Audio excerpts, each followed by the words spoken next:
business-wise, marami kang option. So, nasa sayo na yan kung paano mo paikutin yung pera mo. Maliit na puhunan, mas maganda. Start small lang. Start small sa business. Kasi lahat yan na, aralin mo from scratch. Hindi pwede mamuhunan ka agad ng big time, tapos wala kang gagawin na effort. Hindi pwede yun. Walang easy money sa business. Lahat lalagyan mo ng puso, dadagdagan mo ng maraming dasal. Siyempre, dadasalan mo yun. Di mo alam kung saan ka dadalahin ng business mong yan. Diba? Pero, yun nga, sinasabi ko, kapag nilagyan mo ng dasal, siyempre, ang Holy Spirit, i-guide ka naman. Hindi ka naman niya pababayaan. So, kung nag-iisip ka pa ng ibang business, pwede. Hi, Ate Norlene! Nandito ako sa area mo. Shout out to Ate Norlene. Nasaan ka ba? Eto yung grotto. Ayun yung grotto. Norlene? Ayun! Thank you! Hi, Ate Norlene! Ano yan? Inabangan mo ako kasi nagla-live. Si Ate Norlene, guys, oh. Buti na lang. Nakita ko nga eh. Sa akin na nga. Hi ka muna. Hi, fans! Hi, fans! Akin na. Ano to? I-chat mo na lang yung details. Huwag na. Chat mo na lang kasi. Sige, ang dami ko kasing binibilang. 3 to 5. 3, 4 o'clock ako nagra-rounds. Buti nanood ka ng live. Thank you. Tapos, isa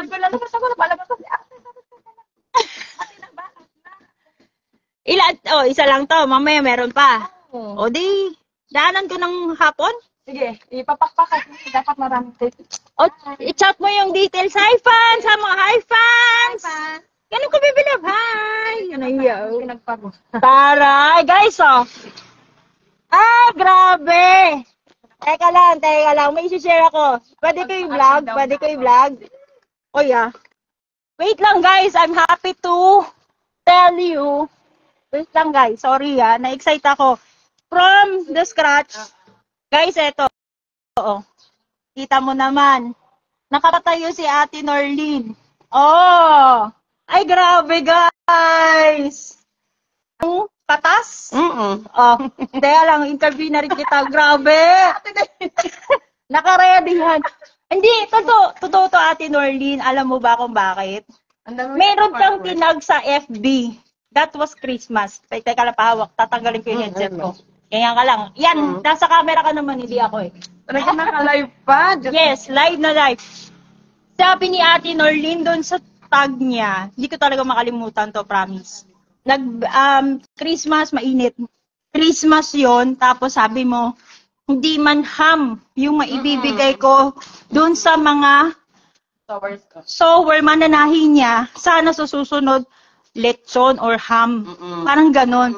Sabi mo doon sa tag mo, wala akong talent, utak lang meron ako. Oh my God! Kala mo hindi ko natatandaan yun, ha? Promise, I kept it in my mind and in my heart. Hindi, marunong manahin si Ate Norlene, guys. Tingnan mo. Pero ang swerte nung kamay niya, nasa tela, bebe lang, baka masagasaan ka. Yeah. Parang, kaya minsan wala din akong tubo. Basta may tayo yung mananamit ko.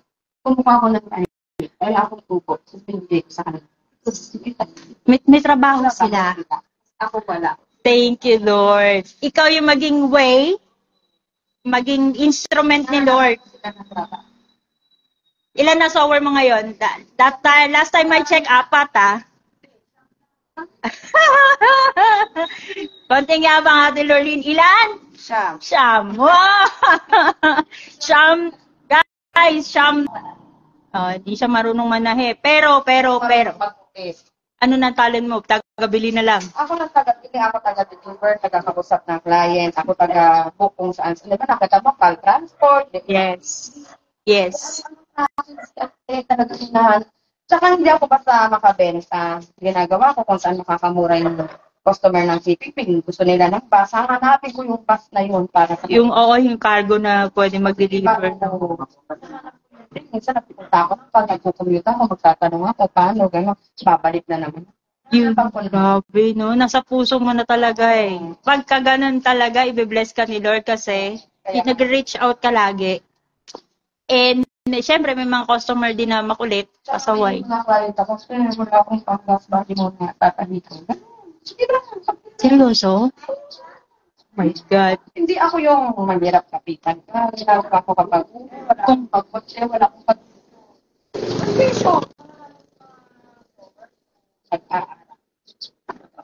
Pero, yun nga, di ba, kung ikaw yung blessing, share your blessing para i-bless ka ulit. Sige, oh my gawa. Oh, guys, galing from online sellers, puso and story. Dapat kasi gano'n, huwag masyadong gaman sa pera. Yes. Hindi yan madadala. Hindi natin madadala. And, Fair tayo. kahit sa online, no? Uy, legit seller. Na-scam ha? Sabi mo nga na, nababasa ko nga sa post mo yun. Nasa 30K na scam sa 30K? Sus, grabe. Babalik yan, te. 3, 4, 5 times. Alam mo na magbayad, anong gagawin? Hindi pwede. No, Hindi ko mahabol eh. hindi mo mahabol. Karayo mong katapat. Kaya mo magbayad. Ito ang karayong para sa'yo. Diba? Oh my God. Ayaw. Hindi ka na makakaulit, di ba? Hindi na makakaulit. Oh. Para ko isang gabi, sinali ako sa dito. Tapos, event coordinator siya. event coordinator. Oh guys event coordinator. Tapos kukunin niya lahat ng supplier. Wala namang babayad sa supplier. Lahat ng pera na nakapag-event siya, ang bayad ng coupon, 50K package, may photo individual, may tubig. Kukunin niya ni Chile. Tapos, Bulsa niya. Video mo ba ng bayad lahat? Kaya hindi niya babayad. Yan siya, mag-mali ka po. Pinagod niya lang lahat ng tao. Oh my God. Naipakulang natin nilang isang gabi. Yung mismo po lang nagpakulang. O kasi dami nilang pinerwisyo. Wala naman. Bepalan lang yan eh. Parang aras buong ginagawa niya. Ginagawa niya. Parang cash ko. Mamaya na rin pa siya after event. Pero pagtapos, Kanya na. Paano na praktisado na. Eh, ngayon, wala na. Nasa malamig na kinalalagyan na. Super pa order. Hindi ko pa balik na. Kasi baka mahawa ako. Baka mabigyan ko. Oo. Binlock mo na. Ayun. Tama naman. Nakabagyan. Posible yon dahil sa sobrang busy mo at di mo mapansin. O sige, gagawin ko. O sige, antay mo. Tsaka mo ma-realize, ay, na-scam na ako nito. Ay, ito nga pa, second floor mo kagad. Yay! Meron? Pambihira. Oh my God, ayun o. Second floor na pala yung tinutungtungan ko, guys. Lahat na yan sa. May kakaroon pa ng third floor. Posible. Sana. Posible yan. Hindi sana posible yan. Hindi tayo tamad na tao. Ha? Yan ang living testament natin kapag masipag ka, guys. Sa ngayon, ano pa siya? Iklat. Pero, kumita, bibig material. yung mahal mga materialis, baby love. Tingnan, bibigyan ako ng Labor. Sino yung gumagawa? asawa. Shout out to husband, Diyos ko, guys. Pa-shout out mo na kuya, yung husband. Husband, guys. Sabi ni ate, at least libre na ako sa labor. Libre ako sa labor kasi mahal na labor din, no? 700, 800. Yes. Per day. Talent fee yun, yes. Uy, thank you, kuya, sa love and support kay Ate Norlene. Yes! Mamaya magsamgipsal kayo mamaya sa SM. Oy, ano ka? Pinagod mo tapos di mo pa kainin? Bali? Ayaw? Ano gusto ni kuya? Inabraw, pinakbit, ganun lang gusto niya. Hindi mo magiging sa masarap naman. Hindi talaga? Hindi mo pa experience kasi. Nice. Ayaw. O siya, babalik na ako, guys. Ate Norlene, salamat sa support, ha. Baka maniknok yung aking pyesa. Babay ka na. Shout out. Bahay mo na. Bye! Bye, guys. Gcash na lang, guys. Gcash. Pala ako dito. Siyempre, hindi ka maririnig sa camera. Thank you sa support sa aking vlog. Vlogger na to. Kasi, di ba may mga nagtatanong, ay, o yan, nagtanong kayo, table cover, tama? Chair, table napkin, chair cover, ribbon, ano pa, kurtina. Oh. Yan. So, kung magpapatahi kayo, meron tayong contact si Ate Norlene. Thank you. Thank you. Chat mo yung details, ah. Full ko naman talagang